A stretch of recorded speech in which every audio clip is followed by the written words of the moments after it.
Okay, we're back.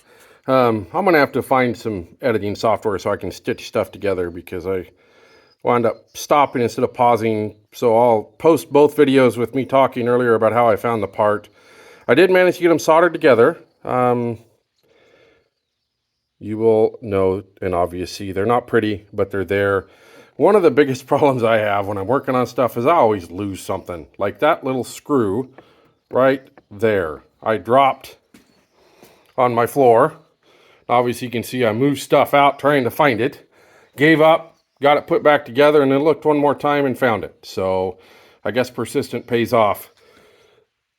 I had taken out that and the two screws that hold this in place, trying to give myself more room, but I didn't need to. I put those back together before I soldered it up.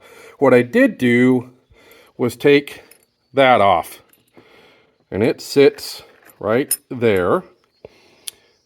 And when I put it there, you can probably see why I took it off. Makes it a lot easier to get to that. I'm going to stress once again, guys, this isn't rocket scientist. I'm no expert.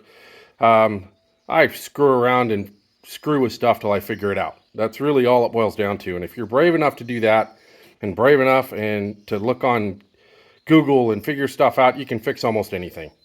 And really, that's all this project has been. I Googled it, figured out what some people said the problem usually is, how they tested it, so I did the same thing. I did a little bit of the dad method of drilling stuff out, and you'll notice that on one of these, I might have drilled a little too much. So it'll probably work for me, but if I was doing this professionally, I would obviously had to stop and order the right part or right tool to do it properly.